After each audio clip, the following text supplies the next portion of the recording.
سلام، خیلی خوش آمدین. در این ویدیو میخوایم راجع به هوش مصنوعی و یادگیری ماشین به صورت کلی صحبت کنیم و تمرکز اصلی روی ای که کلاً چطور کار میکنه و ایده پشت سرش چی هسته خواهد بود. پس بریم ای را با یک مثال شروع کنیم.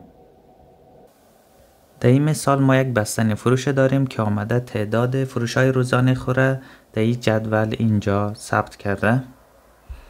برای مثال اگه ما در این روز نگاه کنیم میبینیم که 62 تا بستنی فروخته و اون روز هوا 20 درجه بوده و اگه به یک روز دیگر نگاه کنیم میبینیم که اینجا 96 تا بستنی فروخته و هوا اون روز 33 درجه بوده و همینطور خب این دیتای روزانه خود را ثبت کرده و بعد آمده اون را در یک نمودار اینجا رسم کرده.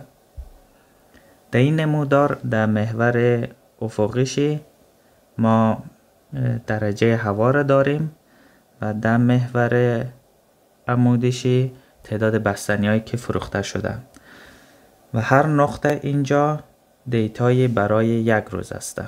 مثلا اگر ما در این نقطه نگاه کنیم میبینیم که هوا اون روز 30 درجه بوده و تعداد بستنی هایی که فروخته شده تقریبا 82 تا بوده. خب شاید اینجا یک سوال پیش بیاد که این بستنی فروش دنبال چی هسته؟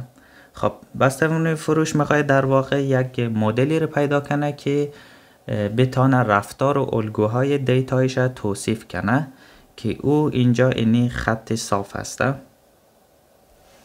که به صورت ریاضی اینجوری نوشته میشه. در اینجا x در واقع درجه هوا هسته و fx تعداد بستنی های فروخته شده.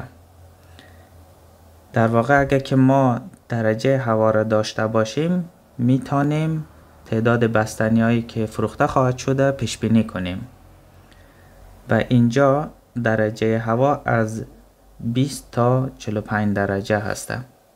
یعنی ای که ای کاکای بستنی فروش اگر هوا 20 درجه یا بالاتر از او باشه کار بستنی فروشی را انجام میده و منطقه از نه یک جوریه که هوا از 45 درجه بیشتر نمیشه. در واقع این مدل برای 20 تا 45 درجه صدق میکنه.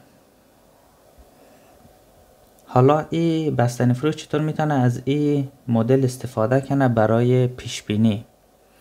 خب برای مثال اگه که فردا هوا 27 درجه سانتیگراد باشه اون وقت از این مدل میتونه استفاده کنه که چند تا بستنی خواهد فروخت. fx مساویه با 27 مساویه با 3 ضرب در 27 که میشه 81. در واقع این مدل برایش پیش بینی میکنه که فردا که هوا 27 درجه 81 دانه بستنی خواهد فروخت. خب اگر برگردیم عقب ما اینجا دیتا داریم، جواب ها هم داریم، میم از استفاده میکنیم تا این مدل پیدا کنیم. این مدل در واقع همون رفتار و الگوی دیتا رو توصیف میکنه که به صورت ریاضی اینجوری نوشته میشه و از این ما میتونیم استفاده کنیم برای پیش بینی. ای که چجور این مدل پیدا میکنه، این خطه او رو با استفاده از الگوریتما پیدا میکنه که ما در اینجا واردش نمیشیم. در این مثال ما دو تا دیتا ست داریم، دیتا ست 1 و دیتا ست 2 که دیتا ست 2 همون دیتا ست 1 هم یک ذره جابجا شده و ما در اینجا میخوایم مثل همون مثال قبلی همون مدل پیدا کنیم، یعنی این خط صافی اینا را توصیف میکنه که الگو و رفتار دیتا را توصیف میکنه.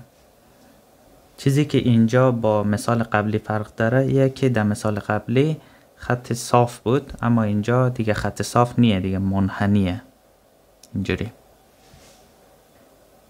اینجا ما اون مدل ها رو به صورت ریاضی داریم که ای برای دیتا ست 1 که خط اینجوری بود و ای هم برای دیتا ست 2 هسته که جابجا شده بود یک ذره.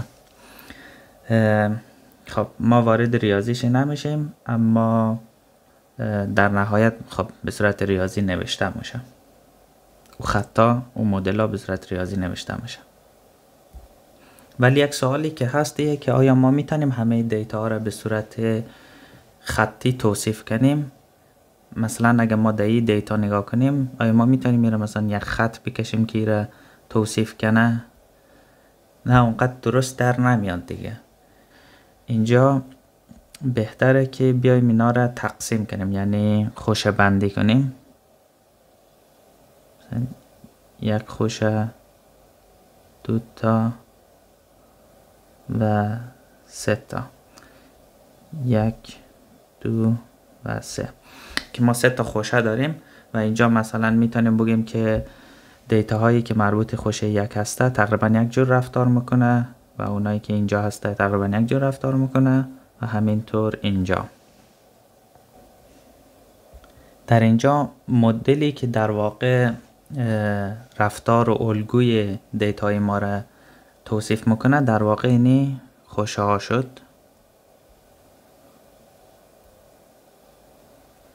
و الگوریتم که استفاده میشه برای که خوشه ها را پیدا کنه بر اساس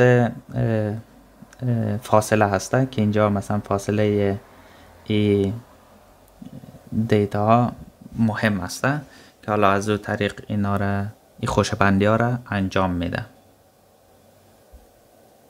این را شاید بشه به پلتفرم های سوشال مدیا ربطشان داد که در اونجا کاربرای مختلفی وجود داره با علایق متفاوت و اونا را خب میان گروه بندی میکنن. مثلا گروه 1 کسایی که ورزش خوش دارن، گروه 2 کسایی که سیاست و گروه 3 مثلا طبیعت و بر اساس همه گروه بندی ها و علایقشان اطلاعات و چیزایی که مورد علاقهشان هستن برایشان میفرسته یا نمایش داده میشه برایشان. خب چی شد؟ اگه خلاصه کنم، ما دیتای با جواب داریم، الگوریتم استفاده میکنیم، روی ازی مدل پیدا میکنیم و بعد که مدل داریم از استفاده میکنیم روی دیتاهای بدون جواب تا جوابشان پیش بینی کنیم.